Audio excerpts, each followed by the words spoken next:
자, 수업 시작하겠습니다. 반갑습니다. 자, 아마 이제 기본서를 받으셨을 겁니다. 오늘부터는 기본서를 가지고 오신 책 요거 가지고 수업을 진행할 겁니다. 그래서 입문서는 이제 버리셔도 됩니다. 입문서를 가지고는 합격을 할 수가 없고 요 기본서를 보셔야 됩니다. 그래서 기본서를 통해서 이제 1, 2월, 그 다음에 3, 4월 과정 정도까지 요 기본서를 통해서 수업을 할 겁니다. 그래서 오늘은 이제 첫 시간이니까 1년의 대략적인 과정 이런 것들을 좀 설명을 드리고, 그 다음에 11월, 12월 과정, 이렇게 입문 과정을 안 들으신 분도 계실 테니까 제 소개부터 먼저 하고 수업을 진행하도록 하죠. 이렇게 저는 여기 부동산 공법이라는 과목을 강의하는 어준선이라고 합니다. 우리 이제 시험 같은 경우에는 대략적으로 약 10월 마지막 주 토요일에 대부분 이제 시험이 치러집니다. 그러면은 지금부터 한 10개월 정도 공부를 쭉 해 나가셔야 됩니다. 그래서 기본서, 그 다음에 각종 과정들을 가지고 수업을 할 텐데 1년의 과정을 한번 써보죠. 그래서 뭐 12월 과정에서도 제가 첫 시간은 오리엔테이션으로 썼는데 오늘도 잠깐 몇 가지 말씀을 드리고 수업을 진행할 겁니다. 그래서 1년 동안 이렇게 수업이 진행되는 과정을 보면은 1월, 2월, 그 다음에 3월, 4월, 그 다음에 5월, 6월, 그 다음에 7월, 8월, 그 다음에 9, 10월 과정이겠죠. 이렇게 1, 2월이랑 3, 4월 달, 이때는 저희가 지금 가지고 있는 기본서를 통해서 수업을 하게 됩니다. 그 다음에 5, 6월 달에는 요약집이 나올 겁니다. 요약집이라든지 뭐 기출문제를 가지고 수업을 하게 되고, 7, 8월 달에는 이제 문제풀이 과정입니다. 객관식 문제집을 가지고 문제풀이를 하게 될 테고, 이제 9, 10월에는 동형 모의고사라고 해서 실제 시험과 비슷한 유형으로 문제를 매일 풀게 될 겁니다. 이러한 과정을 거치고 이제 시험장에 가시게 되는데 1, 2월, 3, 4월 달에 이럴 때는 기본서를 가지고 수업을 하는데, 제가 1, 2월 달에는 기본서 내용의 한 60% 정도 수업을 할 겁니다. 60% 정도. 그리고 앞쪽에 국계법이라든지 개발법, 정비법을 위주로 하고, 그 다음에 건축법 정도까지는 제가 어느 정도 하는데 주택법은 좀 간단하게 넘어갈 수가 있을 겁니다. 그 다음에 3, 4월 달 이럴 때는 한 교재 내용의 75%에서 80% 정도.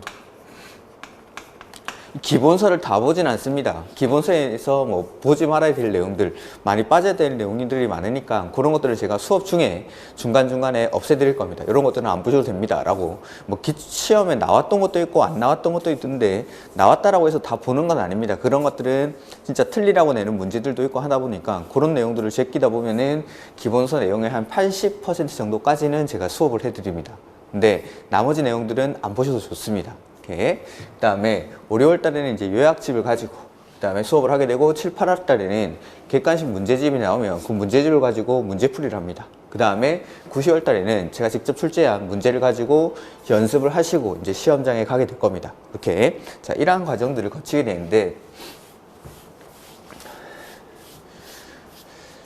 이제 공부를 하실 때 내가 왜 공부를 하는지를 알고 공부를 해야 됩니다. 그냥 공법 시간이니까 공법식 들고 오고, 민법 시간이니까 민법식 들고 오고 하는 게 아니라, 요 10월 마지막 주 토요일 날 무슨 며칠인지를 확인을 못 했는데, 아무튼 10월 한 넷째 주 토요일 정도가 될 텐데, 요때 시험장에 뭘 들고 갈지를 생각을 하시면서 공부를 하셔야 됩니다.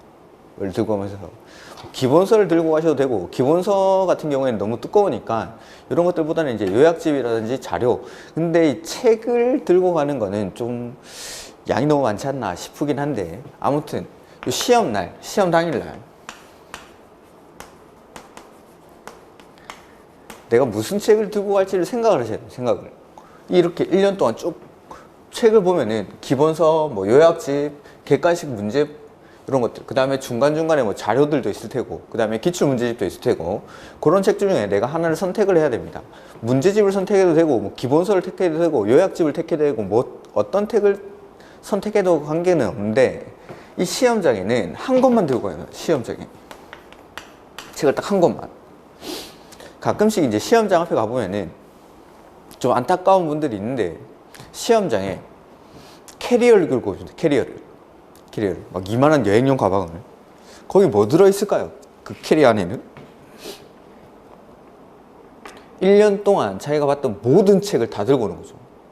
그런 분들은 앞에서 보면서 좀 안타깝죠. 정리가 안 돼 있다는 겁니다. 정리가. 내가 시험 당일날 어떤 자료를 딱 시험 당일날에는 한 과목당 한 30분에서 1시간 정도 볼 시간이 있을 겁니다. 이렇게. 요 시간 안에 내가 뭘 봐야 될지가 아직 정리가 안 돼 있다는 겁니다. 불안한 마음에. 왠지 이거 다 들고 가야 될 것 같고, 시험장에서 이거 볼 것 같고, 근데 실상은 못 보죠. 절대로 못 봅니다. 30분, 1시간 안에. 이렇게. 그러니까 시험 당일날 꼭 확인해야 될 것들을 마지막에 정리를 하셔야 됩니다. 그러니까 5, 6월 과정, 요까지가 이제 이론 과정인데, 5, 6월 과정까지가 이론 과정까지 하고, 그 다음에 7, 8월, 9, 10월 달에 문제 풀면서, 아, 나는 이 책으로 정리하는 게 제일 수월하구나 하면은 그 책을 딱 정리해가지고 그거 한 권을 계속 반복적으로 보세요. 반복적으로 보고, 반복적으로 그 책을 여러 번 돌리면서 내 눈에 익게끔. 그러면은 아무리 두꺼운 책이라도 뭐 기본서도 관계가 없다라고 했습니다. 지금 보시기에 뭐 기본서가 두껍지만은 내가 이 내용이 정리가 돼 있고 내 나름대로 표시가 돼 있고 하다면은 이런 책들도 충분히 30분 안에 다 볼 수가 있습니다. 다 볼 게 아니니까 내가 모르는 것들, 내가 시험 직전에 꼭 확인해야 될 것들만 보고 들어갈 거니까 이런 책이라도 관계가 없다라는 거예요. 대신에 한 것만 해요. 한 것만. 중요한 건 한 권. 그 다음에 1년 중에 내가 수업을 들으면서 가장 나에게 도움이 됐던 자료 하나 정도? 그 정도만 들고 가셔야지, 막 캐리어에다가 1년 동안 배웠던 모든 자료들을 다 들고 가시는 분들, 이런 분들은 거의 뭐 시험에 떨어지는 거랑 마찬가지죠. 정리가 안 돼 있으니까. 그래서 쭉 이렇게 1년, 한 10개월 정도 아직 남아있는데 10개월 동안 공부를 해 나가시면서 내가 시험 당일날 어떤 책을 들고 갈지를 생각을 하시고 목표의식을 가지고 공부를 하셔야 됩니다. 목표를 세우시고, 이런 것들 한 것만 가지고 간다, 이런 것들을 이제 단권화라고 하는 거죠. 수험가에서는. 그래서 내가 문제집에서 봤던 내용들, 아니면 요약서에 문제집으로 정리하시는 분들은 반대로, 그래서 문제집으로 내가 정리를 하겠다 하시는 분들은 문제집에 나와 있는 지문이 잘 생각이 안 난다. 그러면은 기본서라든지 요약집에서 그런 내용들을 문제집에 옮겨 적는 겁니다. 근데 문제집보다는 아무래도 이제 요약집 같은 것들이 훨씬 더 수월하게 뭐 정리를 할 수는 있는 내용들입니다. 이론서를 보는 게. 그래서 이론서에다가 문제풀이를 통해서 문제를 막 푸는데, 아, 되게 생소한 지문이다, 낯선 지문이다, 이건 잘 못 봤던 거다 하는 것들을 여기다 하나하나 옮겨 적어 놓는 거죠. 그러면서 이런 것들은 시험 전에 확실히 체크를 하고 가야지, 이런 것들을 계속 한 권에다가 옮겨 적어 놓는 겁니다. 그렇게 해가지고 내가 마지막에 딱 한 것만 들고 가게끔. 그래서 가방 하나 메고 가는 정도, 그 정도 갖고 가야 되지, 뭐 캐리어를 들고 가고 이런 것들은 별로 좋은 방법은 아닙니다, 시험장에는. 그래서 1년 동안 쭉 공부를 하시면서 내가 시험 당일날 뭘 할까? 아니면 시험 전날, 시험 일주일 전에 나는 무슨 책을 보고 있을까? 라는 걸 생각을 하시면서 그 책을 계속 반복적으로, 조금 이따가 말씀드릴 건데, 그 책을 계속 반복해서 다독을 하시는 게 중요합니다. 다독을 하시는 게. 그래서 제가 뭐 11월, 12월 달에는 좀 마음가짐 같은 것들, 이런 것들에 대해서 설명을 드렸는데, 오늘은 구체적인 공부 방법들, 좀 여러분들이 많이 궁금해 하시는 공부 방법 몇 가지를 좀 설명을 드리고자 합니다.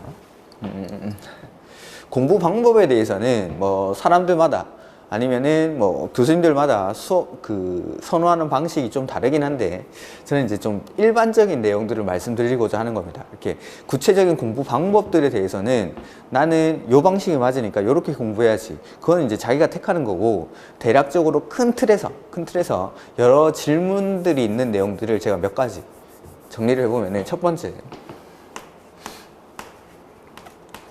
예습이랑 복습. 대부분 이제 복습이 중요하다고 이제 대답을 하시는데, 저는 예습의 중요성을 지금 강조하고자 이걸 말씀드리는 겁니다. 그러니까 당연히 공부를 하면은 수업을 듣고 복습을 하는 건 당연한 겁니다. 공부를 함에 있어서. 그러니까 복습은 당연한 건데, 예습을 좀 등한시하고 아니면 무시하고, 아니면 뭐 예습의 중요성을 아예 이제 배제하시는 분들이 있는데, 예습은 정말 중요합니다. 예습은 가끔 이제 카페 같은 데 글들을 읽다 보면은 학원 나가는 시간이 너무 아깝다. 실강, 이제 인터넷 강의 들으시는 분들이 실강 나가는 시간이 너무 아깝고 수업 시간에 막 학원 나오면 사람도 많고 짜증나고 막 옆에 사람 신경 쓰이고 그러면서 뭐 수업 시간에 집중도 안 되고 그러면서 학원에 나가는 그 시간이 너무 아까워서 나는 동영상이 훨씬 더 유리하다라고 생각한다 라는 분들이신데 잘못된 말입니다.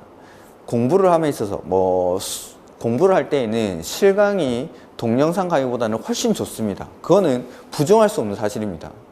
만약에 동영상 강의가 훨씬 더 실강보다 효율적이라면은 대치동이라든지 노량진에 그렇게 많은 사람들이 실강을 듣기 위해서 모일 이유는 절대 없죠. 그러한 강의들, 대치동에서 하는 강의 아니면 노량진에서 하는 공무원 강의들 이런 강의들이 동영상으로 안 올라오는 게 아니죠. 근데 실강을 듣기 위해서 노량진이나 대치동 수능 공부하는 애들, 공무원 공부하는 애들이 거기 막 몰려드는 겁니다. 왜냐하면 실강이 훨씬 더 효율적이니까. 그거는 이미 오랜 과정을 거쳐서 증명이 돼 있던 겁니다. 근데 수업 시간이 되면 집중이 안 된다라는 것들은 내가 예습이 안 돼 있다라는 거예요. 예습이. 그러니까 공부를 하고 수업 시간에 배운 내용을 복습을 하는 건 당연하다라고 생각하는데 예습은 사람들이 안 하는 경우도 되게 많죠.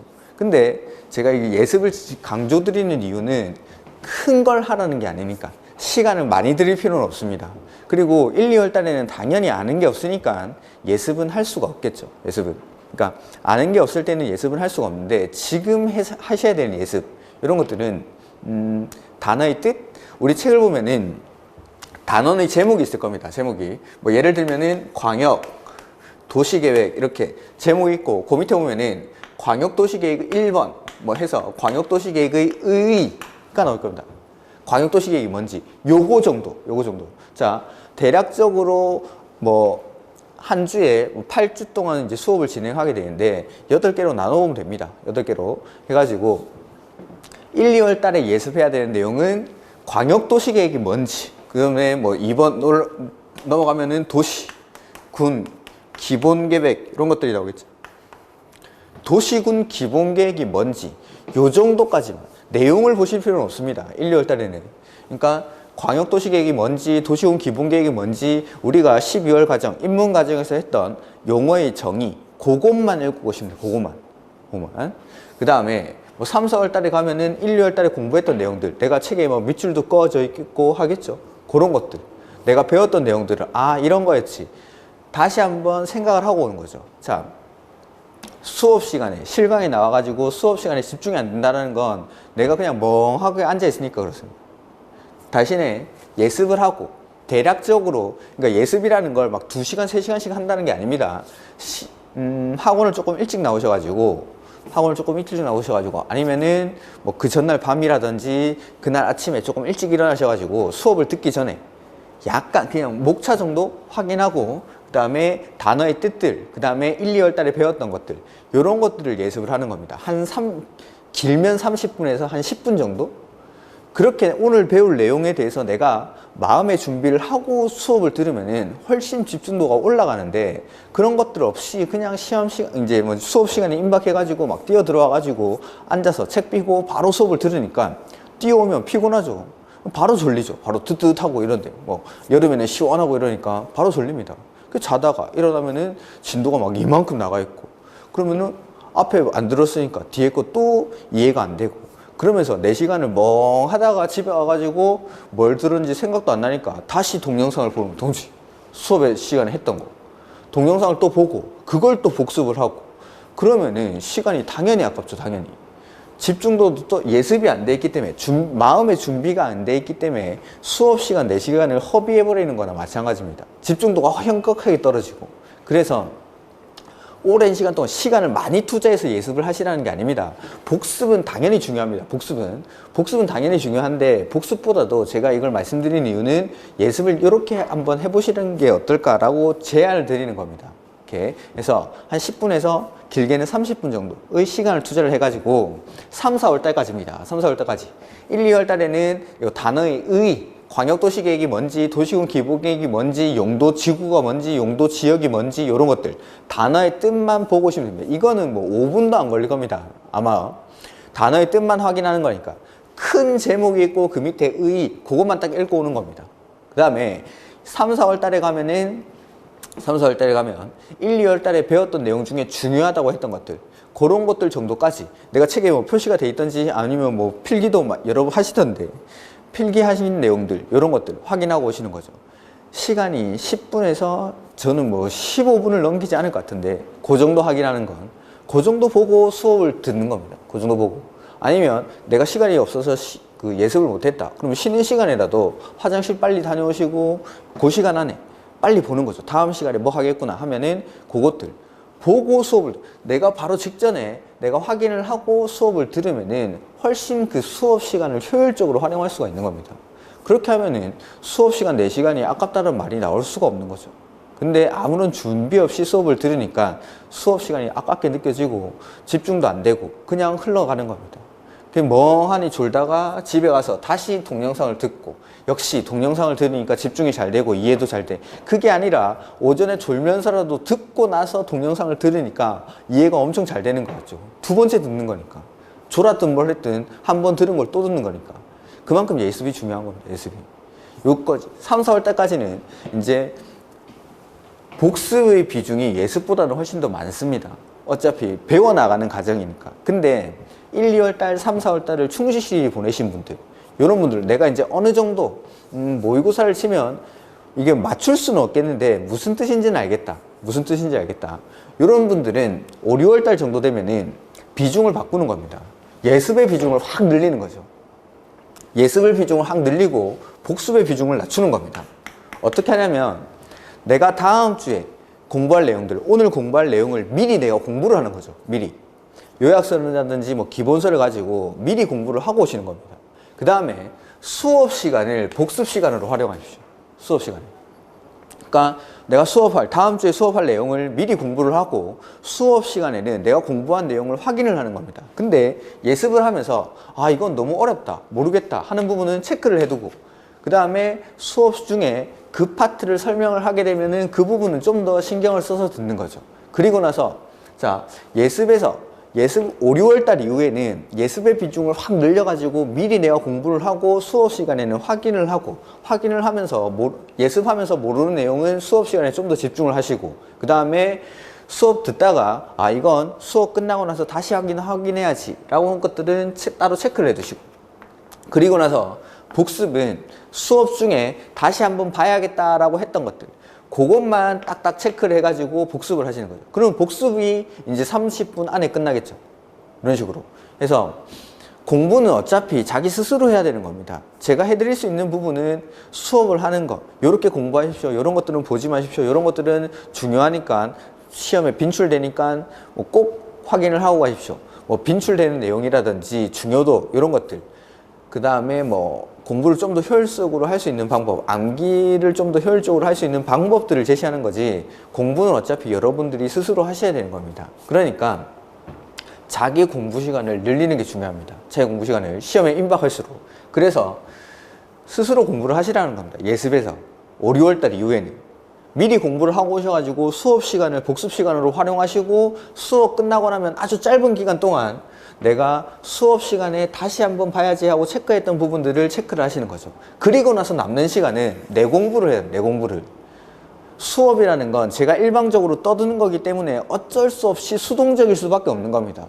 그런 것들은 수업 내용이 그렇게 귀에 안 와닿습니다. 나한테 남는 건 그렇게 많지 않다라는 거죠.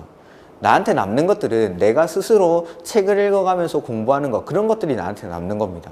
이렇게 해서 최대한 예습 시간이랑 복습 시간을 이렇게 배분을 하시라는 거죠. 1, 2월 달, 3, 4월 달에 아직 공부가 되기 이전에는 예습에서는 비중을 낮추고 그래서 그냥 확인하는 정도, 단어의 뜻을 확인하는 정도로 하셨다가 1, 2월 달, 3, 4월 달을 내가 좀 충실히 보냈다 하시는 분들, 공부가 어느 정도 됐다. 그래서 5, 6월 달에는 내가 그게 좀 힘들다 하시는 분들은 7, 8월 달에라도 그래서 수업 시간에 문제를 풀 텐데 7, 8월 달에는 문제풀이 할 때는 반드시 예습을 해오셔야 돼요. 반드시. 그때는 문제를 미리 풀어오셔야 됩니다. 여러분들이 직접. 해서 문제 풀면서 어려운 내용들을 요약서라든지 기본서를 통해서 확인을 하고 수업 시간에 나는 이렇게 생각을 했었는데 쟤는 저렇게 푸는구나 라는 것들을 확인을 하시고 그리고 나서 끝날 때는 반드시 복습을 해주시고 수업 시간에 어려웠던 내용들을 그렇게 하면서 복습 시간을 점점 줄여가는 거죠. 예습 시간을 늘리고. 그러니까 스스로 공부를 하는 겁니다. 스스로. 들었던 것들이니까. 그래서 나중에는 자기 스스로 공부하는 시간을 계속 늘려가는 식으로 해가지고 나중에 스스로 공부하고 하면서 수업은 보충 자료로 쓰게끔 이렇게 해서 그렇게 하셨으면 좋겠다라는 마음에서 뭐 예습이 중요하니 복습이 중요하니 이런 것들을 물어보시는 분들이 계셔가지고 말씀을 드린 겁니다. 뭐 둘 다 중요합니다. 둘 다. 복습은 근데 공부를 하면서 당연히 하는 거고 예습을 등한시하는 분들이 있어서 말씀드린 내용입니다. 요거는 그 다음에 우리가 이제 공부를 할 때는 다독과 정독이죠. 우리 시험 같은 경우 절대적으로 다독이 절대평가 시험이기 때문에 하나를 막 후벼 파가지고 열심히 보는 게 아니라 그게 정독이죠.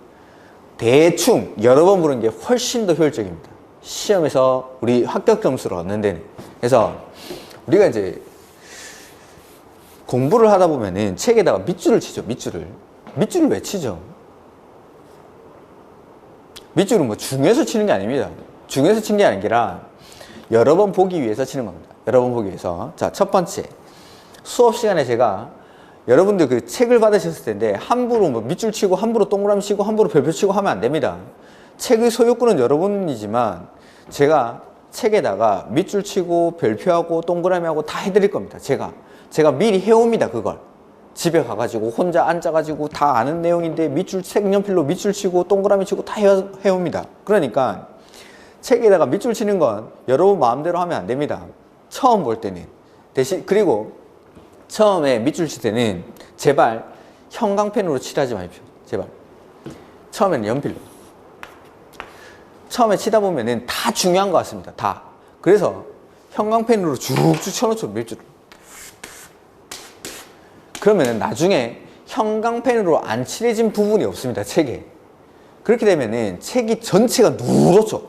펴는 페이지마다 형광펜으로 막 도배가 되어 있습니다. 그래 버리면 내가 그 책을 내 책이지만 보기가 싫습니다. 다 누르니까. 처음에는 그래서 연필로 약하게 밑줄을 치고 두 번째 볼 때 설마 책을 한 번 보고 시험장에 갈 생각은 아니었죠. 두 번, 세 번은 보셔야 됩니다. 여러 번 보셔야 돼요. 여러 번. 한 번 밑줄을 쳤는데 두 번째 보니까 이 내용은 내가 이제 한 번만 봐도 충분히 이해가 됐습니다. 그런 내용은 두 번째 볼 때는 밑줄을 칠 필요가 없는 겁니다. 그런데 두 번째 볼 때도 이건 잘 모르겠다. 중요하다고 했는데 잘 모르겠다. 거기에는 이제 색깔 있는 볼펜 이런 것들로 밑줄을 치는 거죠. 그 다음에 두 번 받고 세 번 보는데 이건 또 모르겠습니다. 또 모르겠으면 또 표시. 그 위에는 이제 그때 형광펜. 그 다음에 세 번 보고 네 번째 보는데도 이건 잘 모르겠다. 그때는 눈에 확 들어오는 거, 뭐 형광펜보다 더 진한 그런 것들로 표시를 크게 해놓는 거죠. 뭐 별표를 나름대로 한다든지 해가지고 요런 것들을 시험 직전에 아까 말했던 시험 직전 30분 동안에 이건 내가 몰랐던 거니까 네 번을 봐도 몰랐던 거니까 요런 것들을 시험 직전 30분 동안 보고 들어가는 겁니다. 그렇게 하면은 충분히 기본서도 30분 안에 볼 수가 있는 거죠. 눈에 확 띄게끔 내가 표시를 해둔 거니까 요런 것들은. 그래서 줄만 봐도 내가 어느 정도 이해를 했는지를 알 수가 있는 겁니다. 그러기 위해서 빨리 보기 위해서 밑줄을 치는 거지 뭐 중요하다고 해서 밑줄 치는 게 아닙니다. 그러니까 밑줄은 책을 반복해 나가는 과정에서 사람들마다 다 달라지는 겁니다. 처음 치는 거는 제가 쳐드릴 거니까 똑같다 하더라도, 그리고 처음 칠 때는 연필로. 그래서 처음부터 너무 진하게 쳐버리면 나중에 칠할 색깔이 없어지니까 처음에는 연필로 연하게 칠했다가 색깔 있는 볼펜, 형광펜, 그 다음에 형광펜보다 더 눈에 띄는 거 이런 식으로 단계적으로 해나가는 겁니다. 그래서 네 번, 이거는 한 번 보고 이해를 했구나, 두 번 보고 이해를 했구나, 이런 것들. 그 다음에 문제 풀다가 내가 한 번 보고 이해했다라고 연필만 쳐져 있는 부분인데 문제를 틀린 겁니다. 그런 것들은 그 위에 다시 밑줄을 치는 거죠. 밑줄 쳐가지고 이건 내가 아는 줄 알았는데 몰랐구나, 이런 식으로. 그래서 밑줄만 봐도 내가 어느 정도 이해를 하고 있는지가 이해가 되게끔, 표시가 되게끔 한 번 봤을 때는 연필, 두 번 봤을 때는 뭐 이런 식으로 해가지고 내가 몇 번을 확인을 했는지 이런 것들도 판단할 수 있게끔 그렇게 하셔야 됩니다. 그러니까 처음에 밑줄 칠 때는 연필로, 연한 걸로 칩시오. 연한 걸로. 그래야 나중에 칠할 색깔이 있습니다. 처음부터 형광펜으로 칠해버리면 나중에 칠할 색깔도 없고 책도 보기도 싫고 그러니까. 그래서 여러 번을 반복을 하셔야 됩니다. 하면서 어려운 내용들에 막 파묻혀가지고 거기에 2시간, 3시간을 소비하는 것보다도 쉬운 내용들을 계속 반복해서, 자, 내가 4번을 봤는데도 몰랐죠? 네. 한 번 봤는데 이해가 안 됐고, 2번 봤는데 이해가 안 됐고, 3번 봤는데 이해가 안 됐고, 4번 봤는데 이해가 안 됐죠. 그런 것들은 이제 포기하십시오. 버립시오. 그런 것들은 시험장에 가서도 맞출 가능성은 극히 낮습니다. 다른 사람은 쉽다라고 하는데 나는 이게 어려운 거죠. 나는. 그런 부분들이 있습니다. 다른 분들은 다 쉽게 뭐 맞추는데 나는 이 부분이 유독 어려운 거죠. 그런 건 버리셔도 됩니다. 그런 것들. 어차피 100점 받는 시험이 아니니까. 어차피. 그래서 그런 부분들은 버리시는 게 훨씬 더 효과적인 하면서 여러 번을 반복을 하셔야 됩니다. 아까 말했듯이 한 권의 책으로 여러 번을 반복을 하면서 내 나름대로 정리를 해 나가는 거죠. 그렇게 해야 시험 직전에, 시험 마지막 일주일 전에 계속해서 그 책을 반복을 하면서 짧은 시간 안에 한 권의 책을 볼 수가 있습니다. 마지막에는 뭐 하루 내지는 반나절 안에 공법 전체를 복습을 하셔야 됩니다. 그러기 위해서 밑줄을 치면서 여러 번을 한 권의 책으로 반복을 하셔야 됩니다. 그렇게 해야 마지막 일주일 동안에 이런 것들을 볼 수가 있는 겁니다. 전 범위를 다 한 뭐 2번 정도? 마지막 일주일 정도에 전 범위를 한 2번 정도 돌린다 이러면은 뭐 떨어지기가 더 힘듭니다. 그런 분들은. 아까 이제 제가 이렇게 1년 동안 쭉 과정이 있는데 그 과정에서 항상 공부를 하실 때 시험 당일에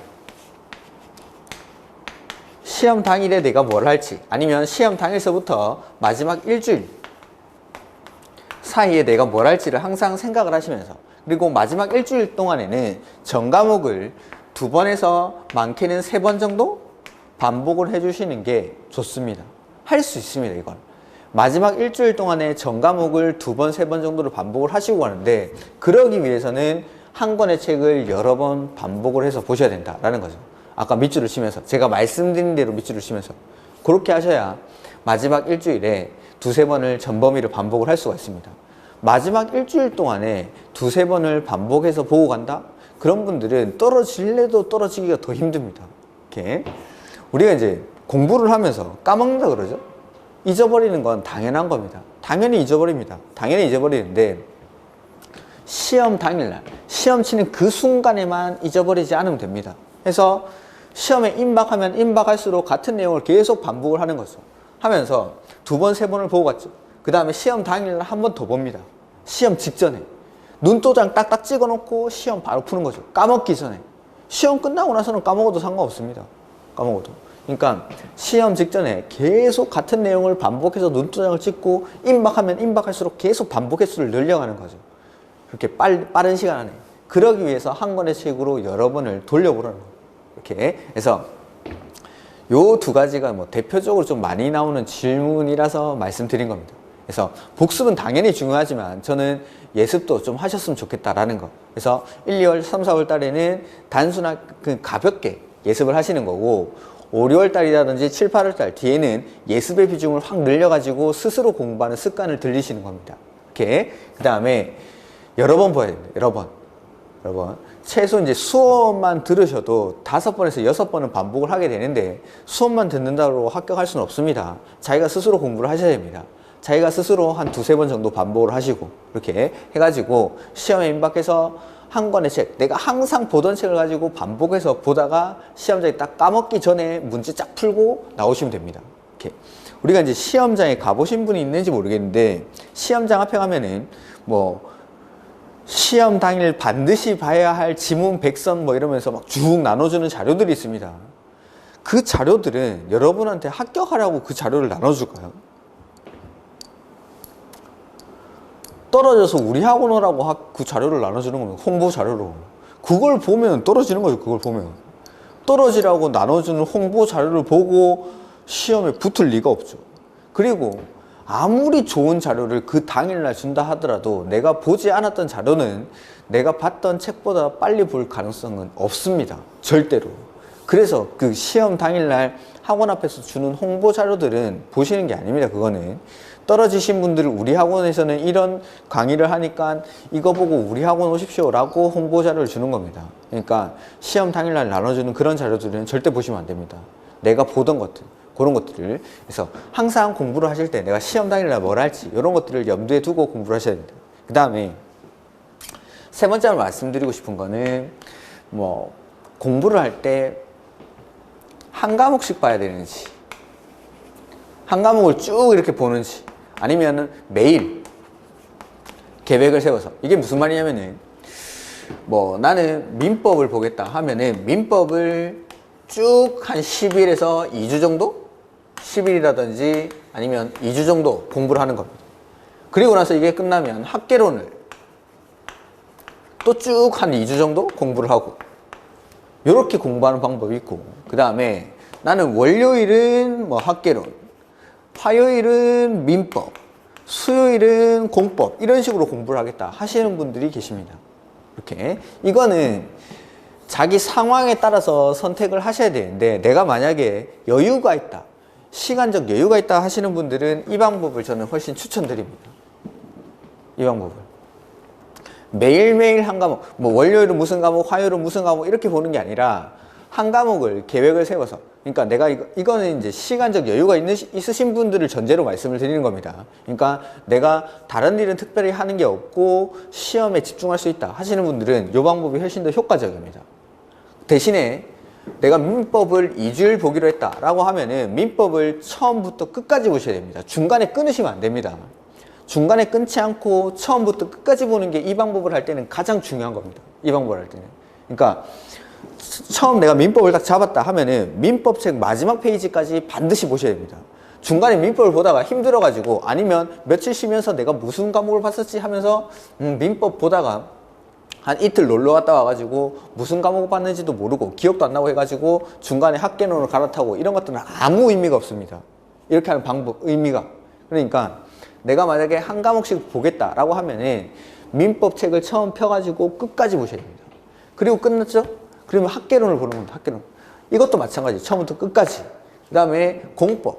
이것도 처음부터 끝까지. 근데 1, 2월 달에는 민법이나 학개론만 이렇게 돌리셔도 상관없습니다. 그러니까 2달, 1, 2월 달이니까 2달이겠죠? 2달 동안에 민법 학개론을 한 2번 정도 내가 보겠다? 그 정도 계획을 세우시면 되겠죠. 이렇게. 1, 2월 달에 민법이랑 학개론을 이렇게. 그 다음에 3, 4월 달에는 공법을 좀 추가를 하고. 이렇게. 이거는 자기 공부 시간에 하는 겁니다. 그러니까 오전에 수업을 듣고 오후 내 공부 시간을 확보할 수 있으신 분들에게 이 방법을 추천드립니다.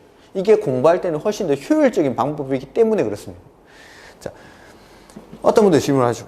야, 2주 동안 민법 보고 2주 동안 학개론 보고 오면은 민법 다 까먹잖아. 근데 월요일날 학개론 보고 화요일날 민법 보고 이렇게 해도 까먹는 건 마찬가지입니다. 자, 월요일날 학개론 공부를 했죠. 화요일날 민법 공부를 합니다. 다음 주 학개론 공부를 합니다. 이걸 이제 뭐 공부 방법에는 여러 가지 방법이 있습니다. 이런 것들은 뭐 누적식 복습법 뭐 이런 해가지고 뭐 여러 방법이 있는데, 방법적인 것들은 제가 뭐 말하자면 이것만 해도 2시간을 말할 수 있는데, 그 뭐 이렇게도 까먹긴, 어떤 방법을 취하든지 간에 까먹는 건 마찬가지입니다. 까먹는 건 마찬가지인데 처음부터 끝까지를 한번 보시는 게 훨씬 더 효과적이기 때문에 저는 개인적으로는 이 방법을 더 추천드리는 겁니다.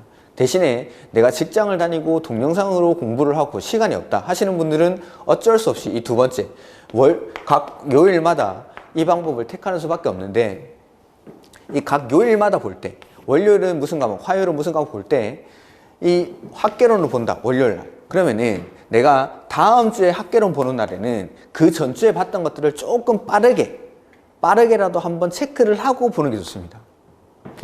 그래서 그런 식으로 공부를 하시든지, 방법은 차이가 있지만은 저는 혼자 개인적으로 내가 충분한 시간을 확보할 수 있다라고 할 때는 이 방법을 좀 더 추천드립니다. 뭐 까먹는 걸 두려워할 필요는 없습니다. 사람은 당연히 까먹는 겁니다. 까먹는 건 당연한 거니까 이런 것들. 그래서 한 과목을 쭉 처음부터 끝까지 보게 되면은 전체적인 흐름이 보일 때가 있습니다. 여러 번 반복하다 보면. 그래서 저는 이 방법을 추천드리고, 나중에 이 처음에 볼 때는 2주가 민법을 한 번 보는데 2주가 걸렸지만은 두 번째 볼 때는 이 2주보다는 당연히 기간은 줄어들어야 됩니다. 그리고 처음 볼 때 2주가 걸렸고, 두 번째 볼 때 10일이 걸렸고, 세 번째 볼 때는 뭐 일주일이 걸리고, 네 번째 볼 때는 4일, 3일, 다섯 번째 볼 때는 뭐 하루 이틀, 이런 식으로 반복되는 시간을 줄여나가다 보면은 민법 보고 다시 민법을 볼 때까지는 뭐 일주일이면 다시 민법을 볼 수가 있습니다. 그럼 이 방법은 똑같아지는 거죠.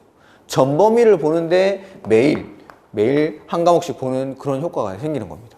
이렇게 해서 이런 것들을 뭐 위의 방법을 택할 때는 처음부터 끝까지 보는 거, 그게 가장 중요하다는 거. 중간에 끊으면 안 됩니다. 중간에 민법 보다가 중간에 뭐 물권법을 보던 도중에 학개론으로 갈아타고 이런 것들은 아무런 효과가 없습니다. 그러니까 민법을 처음부터 끝까지. 대신에 이건 시간적 여유가 있으신 분들, 근데 나는 시간적 여유가 없다 라고 하시는 분들은 어쩔 수 없이 강의 올라가는 거에 맞춰가지고 무슨 날은 월요일은 무슨 과목, 화요일은 무슨 과목 이렇게 공부하시는 수밖에는 없습니다. 이렇게 자신의 상황에 맞춰서 공부를 하시는 겁니다. 그리고 자신에 좀 더 맞게. 근데 요거 자 다시 한번 말씀드리면 한 과목씩 보겠다. 이건 가장 중요한 게 처음부터 끝까지 보는 거. 그 다음에 뭐 요일을 정해놓고 그 요일에는 무슨 과목을 공부해야지. 이렇게 할 때는 자 월요일에는 학개론 공부를 한다. 그러면은 두 번째 월요일이 왔습니다. 두 번째 월요일. 그럴 때는 그 전주에 봤던 걸 빠르게라도 다시 한번 확인하시고 그날 공부를 하시는 게 좋습니다. 이렇게. 근데 뭐 너무 이게 그 전주 걸 보는데 너무 시간이 오래 걸린다. 그럴 때는 그냥 과감히 포기를 하십시오. 이렇게. 그 다음에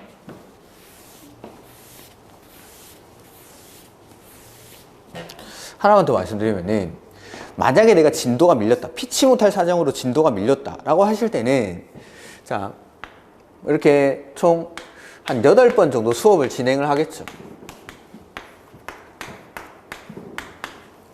근데 2주차, 3주차 내가 수업을 못 들었습니다. 복습을 하실 때는 내가 2주차, 3주차 수업을 못 들었으면 4주차 내가 듣는 수업에서 가장 근접해 있는 요거부터 복습을 하시면 되지, 못 들었다라고 해서 2주차부터 들어야지라고 하는 순간 진도가 밀리기 시작하는 겁니다. 그래서 내가 못 들은 수업이 있으면 과감하게 버리십시오. 그리고 시간이 난다라면은 그 앞에 거 그리고 그 앞에 거 이런 식으로 복습을 하셔야지, 진도가 밀렸다라고 해서 오늘 4주차 수업을 들었는데 복습을 2주차부터 한다. 그럼 진도가 계속 밀립니다. 과감하게 버리고 오셔야 돼요. 1년 동안 수업 시간에만 같은 내용을 5번, 6번을 반복을 할 겁니다. 앞으로도 계속 반복을 할 겁니다. 했던 말을 똑같이 할 거니까 못 들었던 내용들은 과감하게 버리셔야 진도가 밀리지 않습니다. 그리고 못 들었다라고 해서 계속 2주차, 3주차 이런 걸 듣다 보면은 진도가 계속 누적이 되면서 나중에는 자연스럽게 포기를 하게 되니까 밀린 내용은 그냥 버리십시오. 버리고 따라오십시오. 버리고. 그 다음에 우리가 이제 시험, 수험 기간이 상당히 길죠. 한 1년 정도 공부를 하게 됩니다. 지금부터만 따져도 한 10개월 정도로 공부를 하다 보면은 장기간에 이렇게 공부를 하다 보면 당연히 이 스트레스가 쌓입니다. 어쩔 수 없습니다. 이걸 좀 적절히 해소해 줄 필요가 있죠. 이렇게. 그래서 자기가 좋아하는 것들, 그러니까 일주일을 열심히 살았다라고 하면은 주말 정도가 되면은 이런 것들을 좀 풀어주는 그런 과정이 좀 필요합니다. 그래서 나 스스로한테 선물을 준다라고 생각하고 주말에는 내가 좋아하는 뭐 영화를 본다든지 아니면은 내가 좋아하는 것들 한다든지, 대신에 막 2박 3일 여행 가고 이런 것들 절대 안 됩니다. 그리고 어르신들 술 먹는 거 절대 안 돼요. 술. 뭐 맥주 한두 잔, 와인 한두 잔 이런 건 괜찮습니다. 대신 스트레스 풀기 위해서.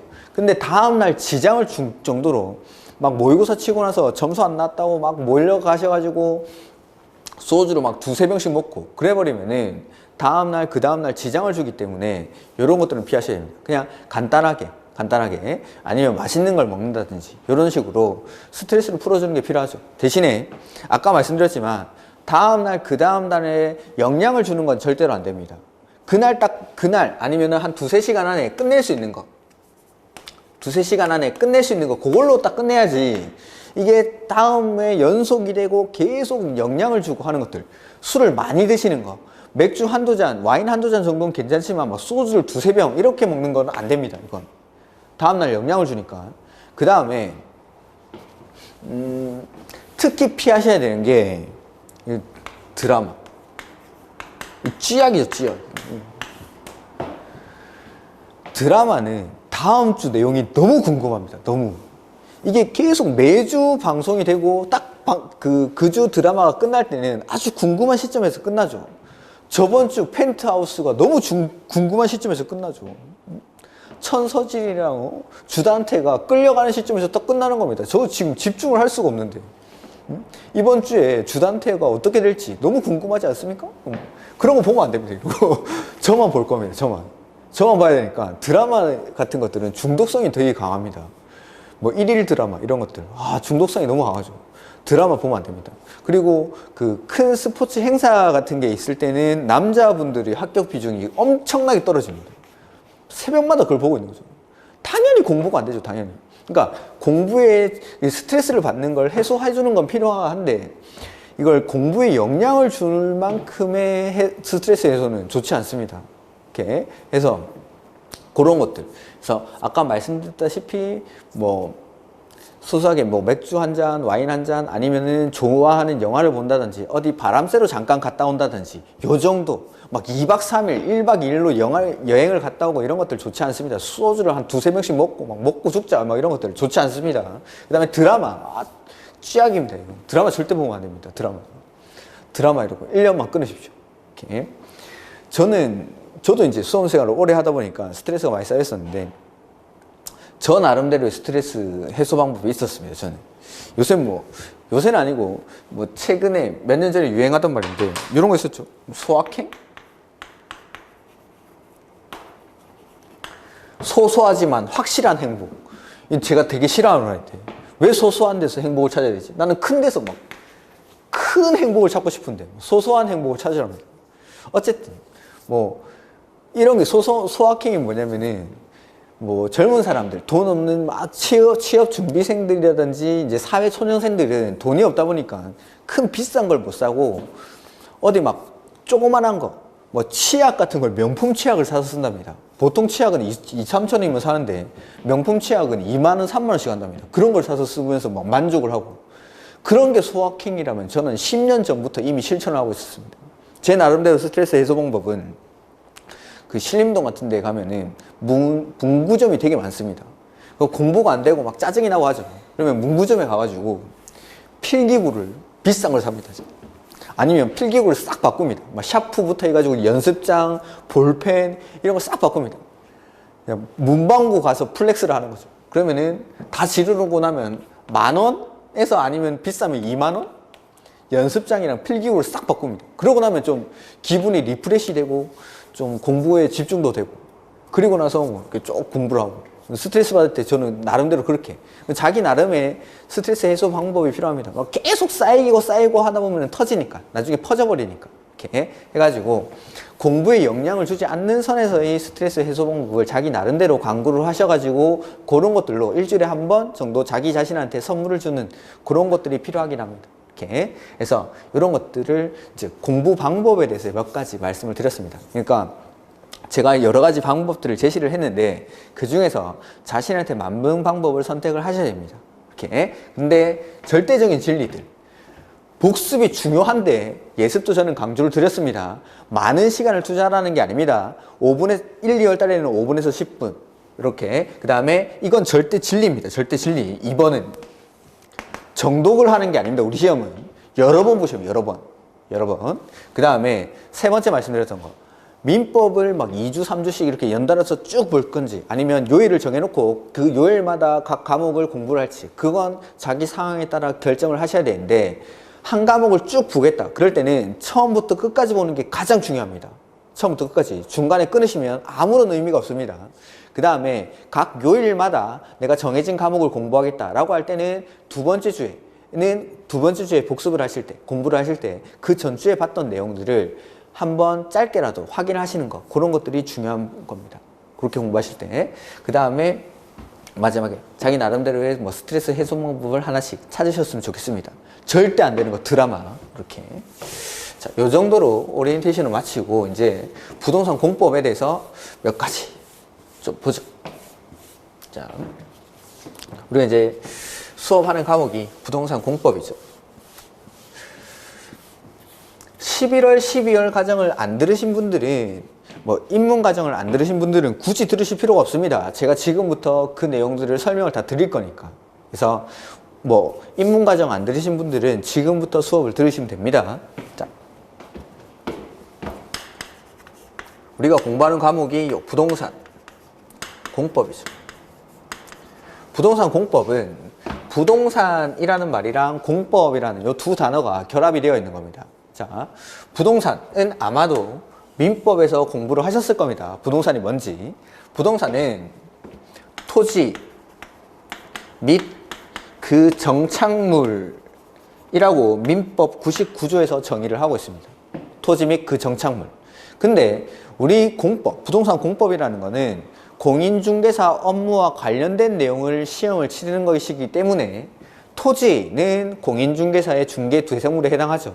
그 다음에 정착물. 자, 토지에 붙어 있는 것 중에 공인중개사 업무랑 가장 관련이 깊은 게 건물입니다. 건물. 그래서 우리는 부동산 공법 할 때 부동산은 크게는 토지랑 건물 이렇게 나눌 수가 있습니다. 그러니까 부동산 공법은 토지에 관한 공법, 건물에 관한 공법 이렇게 구분을 하는 거죠. 토지에 관한 공법, 건물에 관한 공법. 그 다음에 공법이라는 건데 공법은 국가 내지는 지자체와 일반 국민 사이의 관계를 규율하는 법이 공법입니다. 근데 뭐 요거에 반해서 반대 개념이 사법이 있죠. 대표적으로 우리가 배우는 민법. 요거는 개인 사인 간의 관계를 규율하는 법이 사법입니다. 그리고 이 공법 관계에서 국가 지자체와 국민 사이의 관계, 이 두 사람과의 관계, 지위는 국가 지자체가 일반 국민보다는 우월한 지위에 있습니다. 즉 수직적인 관계죠. 우월한 지위. 근데 사법 관계에서 사인과 사인은 대등한 관계 내지는 수평적 관계를 규율하는 법이 사법입니다. 이렇게. 그 다음에 이 공법과 사법을 구별하는 이유는 분쟁의 해결 방법이 다르기 때문에, 그래서 공법 관계에서 분쟁이 발생했을 때 N은 행정소송 등으로 분쟁을 해결을 합니다. 근데 이제 사법 관계에서 분쟁이 생겼을 때는 사인과 사인 간의 관계를 규율하는 법이니까 민사소송 등으로 분쟁을 해결한다라는 거. 이게 뭐 공법과 사법의 차이입니다. 그래서 공법이라는 건 국가, 지자체와 일반 국민 사이의 관계를 규율하는 법이 공법입니다. 물론 행정청 내부를 구속하는 법도 공법이긴 한데 이런 것들이 이제 대표적인 거라는 거. 그 다음에 이 두 사람과의 관계가 더 중요합니다. 국가, 지자체와 일반 국민이 어떠한 관계를 가지느냐라는 건데 공법에서는 국가, 지자체가 일반 국민보다는 우월한 지위에 있습니다. 위쪽에서. 그 다음에 우월한 지위에서 수직적인 관계에서 규제를 가하는 거. 요게 공법입니다. 공법. 자, 그러면은 요걸 말을 좀 바꿔보면은 토지나 건물 이런 것들은 일반 국민의 재산권이라는 겁니다. 재산권임에도 불구하고 공법은 국가 지자체가 일반 국민보다는 우월한 지위에서 규제를 가한다고 하죠.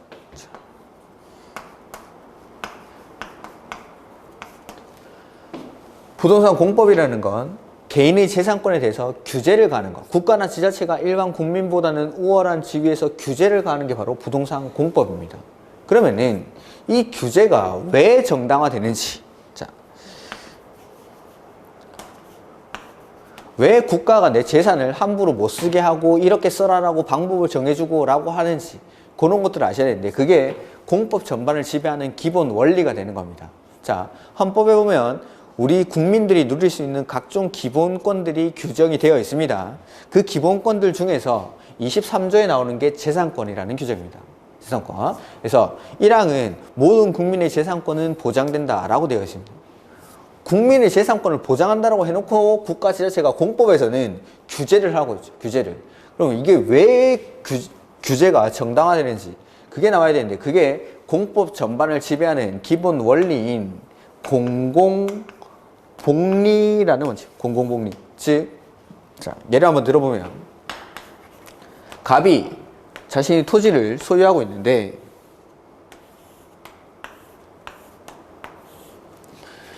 이 토지가 논이었습니다. 기존에. 근데 이 토지에다가 내가 빌딩을 올리려고 하는 거죠. 건물을 지으려고 합니다. 근데 안 된답니다. 건물 지으려고 여기 뭐 시장, 군수, 구청장 한테 찾아간 거죠. 근데 허가를 내어줄 수 없다 라고 하는 거예요. 알고 보니까 여기는 뭐 농업진흥지역이라는 거예요. 농업진흥지역. 우리가 흔히 절대농지라고 부르는 거. 자, 여기는 공장이 들어올 수 없는 지역인데 농사 짓는 곳인데 갑은 공장을 하나 지으려고 여기 논에다가 건축 허가를 신청해서 공장을 지어버리면은 주변에 있는 농지로 폐수라든지 매연들이 배출이 되면서 주변 농지의 소유자들의 농작업에 영향을 미치겠죠. 즉 갑의 재산권을 조금 제한하고 나니까 주변에서 얻어지는 이익이 훨씬 크더라는 겁니다. 그래서 개인의 재산권을 규제함으로 인해서 얻어지는 이익이 클 때 그때는 공법으로서 개인의 재산권, 기본권을 규제를 할 수가 있다라는 거. 그래서 부동산 공법은 재산권을 규제하는 법인데 이 규제를 할 수 있는 이유, 헌법에서는 분명히 재산권을 보장한다라고 했음에도 불구하고 재산권을 규제할 수 있는 이유는 공공복리를 위해서, 다수의 행복을 위해서 개인의 재산권을 규제를 할 수가 있다라는 거. 그래서 지금 써놓은 내용이 바로 부동산 공법입니다. 읽어보면, 자, 같이 읽어보면은 토지나 건물에 대해서 국가나 지자체가 일반 국민보다는 수평, 평등, 대등한 지위가 아니라 우월한 지위에서, 국가 지자체가 국민보다는 우월한 지위에서 상하관계를 가지는 거죠. 규제를 가는 게 부동산 공법. 다른 말로 개인의 재산권에 대해서 국가나 지자체가 규제를 가하는 법이 부동산 공법인데 이 규제가 정당화될 수 있는 이유는 공공복리의 증진을 위해서, 다수의 행복을 위해서 개인의 재산을 규제를 하겠다라는 겁니다. 즉 공공복리에 적합한 범위 안에서는 개인의 자유가 희생이 될 수가 있다라는 거. 요게 부동산 공법입니다. 토지나 건물에 대해서 국가나 지자체가 일반 국민보다는 우월한 지위에서 규제를 가는 법. 그래서 자, 우리가 배우는 과목이 이제 바로 부동산 공법인데 이 부동산 공법이라는 법은 우리나라에 존재하지 않습니다.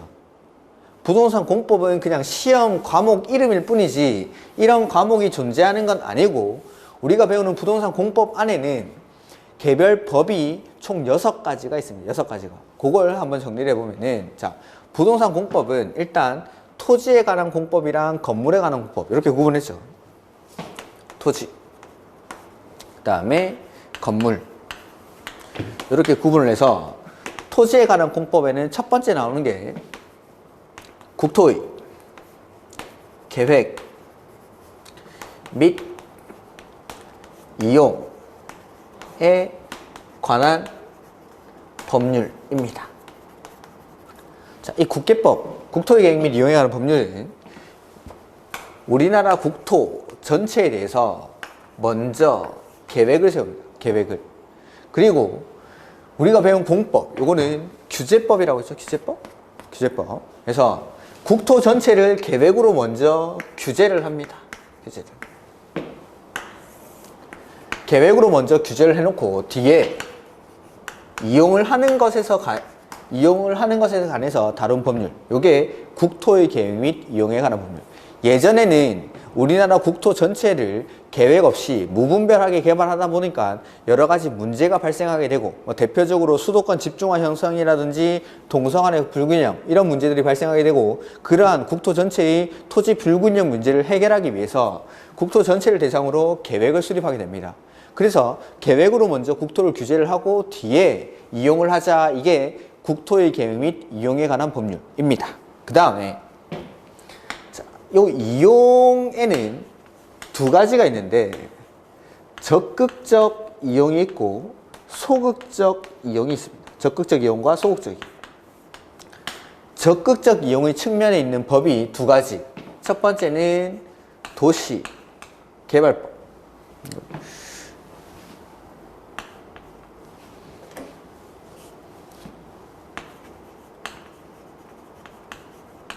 그 다음에 2번째가 도시 및 주거 환경 정비법이라는 법입니다. 도시개발법이라는 건 아직 개발 세기 이전 상태의 저푸른 초원이 있습니다. 아무것도 없는 곳에서 택지를 만들어내는 거. 요게 도시개발법이 하는 역할입니다. 즉, 요 도시개발법은 신도시 만드는 법이라고 했습니다. 택지를 조성하는 거. 저 푸른 초원을 그림 같은 집을 짓기 전 단계인 네모 반듯한 택지를 조성하는 서. 요게 도시개발법. 그 다음에 도시 및 주거환경 정비법은 있습니다, 이게. 개발이 되어 있는 곳입니다. 근데 이게 너무 오래전에 개발이 되다 보니까 이 지역이 곳곳에 금이 가고 녹도 쓸고 이렇게 된 거죠. 허름하게 바뀌었는데 요걸 다시 예쁘게 고쳐 쓰는 거. 요게 도시 및 주거환경 정비법. 그래서 우리가 익히 알고 있는 재개발 사업, 재건축 사업 이런 것들이 도시 및 주거환경 정비법에 해당합니다. 그 다음에 소극적 측면의 이용. 요걸 이제 다른 말로 보전이라고 하는데 이 보전의 측면에 있는 법이 바로 농지법입니다. 농지법. 이렇게 하면 토지에 관한 공법이 4가지가 나오죠. 국토의 계획 및 이용에 관한 법률, 도시개발법, 도시 및 주거환경 정비법, 농지법. 자, 법률의 명칭들이 너무 길기 때문에 앞으로는 이걸 줄여 읽겠습니다. 국토의 계획 및 이용에 관한 법률은 앞으로는 국계법 이렇게 읽겠습니다. 국계법. 국계법. 그 다음에 도시개발법은 그냥 개발법 이렇게 읽도록 하고 도시 및 주거환경 정비법은 정비법 이렇게 읽겠습니다. 그 다음에 농지법은 그냥 농지법 이렇게. 요게 토지에 관한 공법 4가지. 그 다음에 건물에 관한 공법이 2가지가 있는데 하나는 건축법, 하나는 주택법. 이렇게 구분을 합니다. 그래서 건축법은 건물에 관한 일반적인 법이 바로 건축법. 일반적으로 우리가 돌아다닐 때 보이는 건물들은 다 이 건축법에 적용을 받게 됩니다. 근데 우리나라 같은 경우에는 특수한 상황이 있죠. 공동주택에 대한 선호도도 높고 이 주택을 주거의 목적만 아니라 투기의 목적 내지는 재테크의 수단으로 이용하기도 합니다. 그래서 공동주택에 대해서 특별히 규제를 가하기 위해서 만든 법이 주택법. 그러니까 일반법과 특별법적인 역할을 하는 게 건축법과 주택법이라고 보시면 됩니다. 이렇게. 그래서 요거는 이제 건축법, 주택법. 화면은 총 6개. 그래서 우리가 배우는 부동산 공법이라는 과목, 이러한 부동산 공법이라는 법은 우리나라에 존재하는 법이 아닙니다. 부동산 공법은 시험 과목 이름이고 그 부동산 공법 안에는 단행법이 이렇게 6가지가 있습니다. 국계법, 도시개발법, 정비법, 농지법, 건축법, 주택법 해서 각각의 출제 비중은 국계법이 총 12문제가 출제가 됩니다. 그 다음에 개발법이 6문제, 정비법이 6문제, 농지법이 2문제, 건축법이 7문제, 주택법이 7문제 하면은 총 40문제가 출제가 됩니다.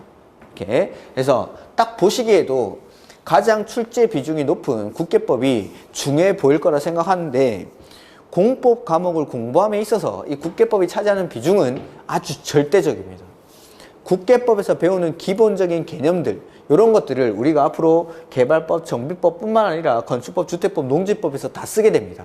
즉 국계법이 정리가 안 되면 공법은 계속 어렵습니다. 계속. 해서 1, 2월 달에는 제가 아까 민법 뭐 학개론 이런 것만 보라고 했는데 그거 하시면서 국계법 정도만 좀 복습을 해주시면 좋습니다. 이렇게 해가지고 국계법을 최대한 빨리 정리가 되면 될수록 공법은 그만큼 쉬워지는 겁니다. 이렇게 공법 어렵다, 뭐 이거는 극복이 불가능하다, 공포의 법이다 하지 마시고 국계법이라도 제대로 정리를 하고 공부를 한번 해보십시오. 그러면은 훨씬 더 수월할 테니까. 개발법, 정비법 이런 거 안 봐도 됩니다. 처음에는. 그러니까 국계법만 미리 정리를 하시고. 이렇게 6개의 법이 있고 그 다음에 우리나라 법률의 책인데 우리나라 법률에는 최상위법으로 헌법이 있고 그 밑에 이제 법률이라는 게 있어요. 법률. 이게 이제 국회에서 만드는 법률. 여기 있는 것들이 바로 법률입니다. 법률. 국회에서 만드는 거. 그 다음에 모든 사항을 법률에 규정할 수 없으니까 하위 법률에다가 위임을 해두는데 하위 규정에다가 그게 명령입니다. 명령. 이 명령에는 우리가 배우는 명령에는 2가지가 있습니다. 첫 번째는 대통령령. 그 다음에 각부 장관들이 바라는 부령이라는 게 있습니다. 대통령령이랑 부령. 자, 대통령령을 다른 말로 시행령이라고 부르고 부령은 다른 말로 시행규칙이라고 부릅니다. 시행규칙. 그래서 책을 읽으시다가 법 몇 조 몇 항 이렇게 나오면은 이거 법률. 법 몇 조 몇 항.